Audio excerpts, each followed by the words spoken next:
Now let's walk through the school finance formula step by step.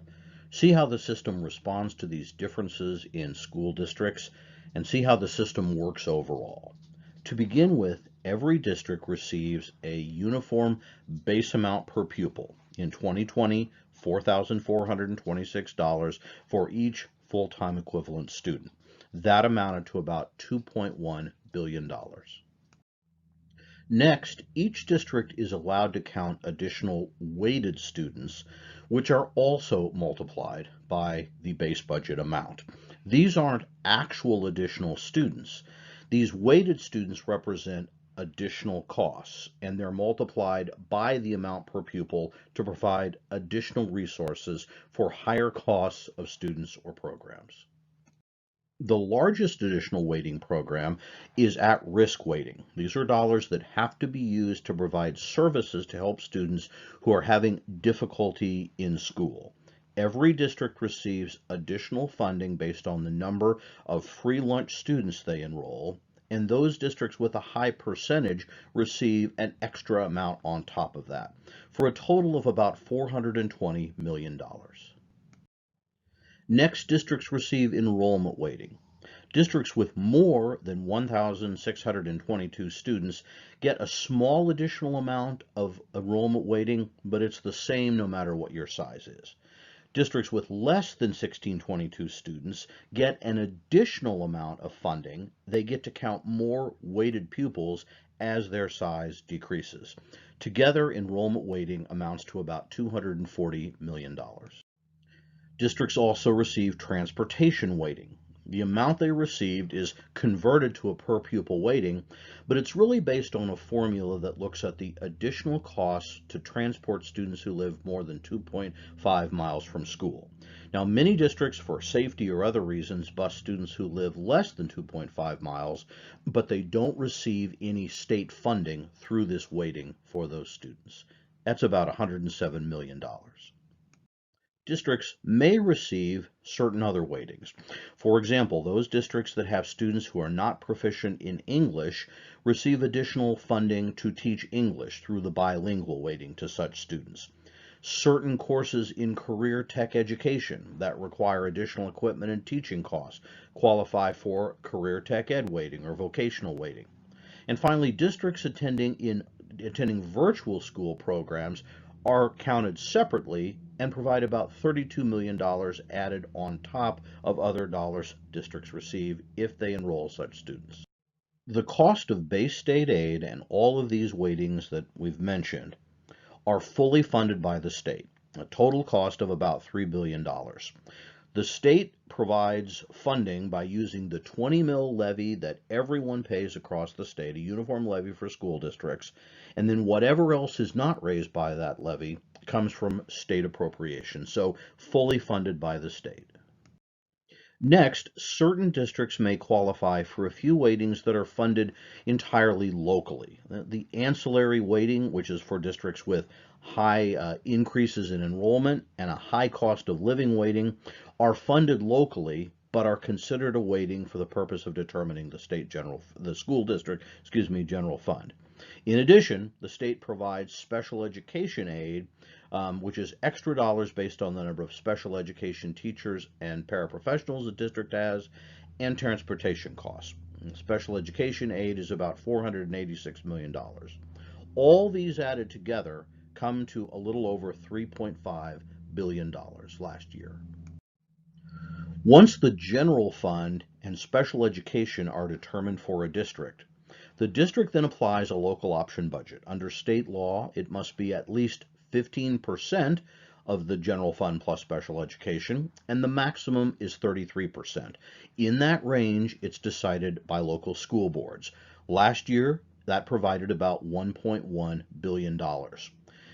Lower wealth districts, those below the 81.2 percentile of assessed valuation, get state aid. That equals about $500 million.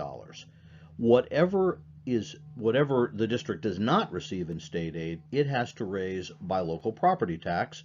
The wealthiest, approximately 19% of districts, do not receive state aid, and this comes to a total of about $630 million. Next, districts receive state aid for their covered payroll of employees who are part of the Kansas Public Employees Retirement System. The amount received here is based on the payroll the district has. These are dollars that are sent to the school district by the state and then are immediately sent to the CAPERS office. So it's part of the school district's budget, but the district has no discretion over how these are spent. This may mean that in a given year, if CAPERS payment go up, total funding for the district looks like it's gone up, but they haven't had any more purchasing power. There have also been years when CAPERS funding has been cut, making it look like a reduction in school funding, but again, these changes don't affect school district operations. Next, there are two programs that districts can use to build or equip new buildings. Capital improvement aid is money the state provides to districts that have construction bonds to build new buildings if they qualify. It's a program somewhat similar to local option budget aid. Higher wealth districts do not receive any. As district wealth per pupil declines, the portion paid by the state begins and increases. Last year, this provided over $200 million in state aid to help lower wealth districts make their bond payments. Districts are also allowed to have up to 8 mills levied for capital outlay costs. These would be costs to pay for new buildings or equipment without issuing bonds or without going into debt. Here too, higher wealth districts do not receive any state aid, lower wealth districts do. Last year, just under $70 million was provided in these matching funds. Not all districts have bonds, and so they may not receive this aid. Not all districts have a capital outlay levy. If they do, and if they qualify, they receive this additional state funding. School districts also receive federal aid. A little less than half of this is aid for student meal programs. Students that are eligible for free or reduced price meals, this is the support that helps pay for that. Districts also receive money through Title programs. Title I is the major program that provides help for struggling students who have disadvantaged backgrounds in some way. Districts also receive special education federal aid along with state aid, career tech aid, and districts that are impacted by the presence of a military institution or other federal presence may qualify for assistance in that realm. These total about $500 million last year. The final part of the budget are all other local sources of revenue, which come to a total of about $1.2 billion last year. This includes the district portion of any bond payments or capital outlay levies if the district has them. They include student fees for everything from textbook to student meals and any other fees the district might collect. Districts may also receive gifts or grants for other sources. Any other local source of revenue comes into this category. The estimated total expenditures for last year, 2021, was about $7.2 billion.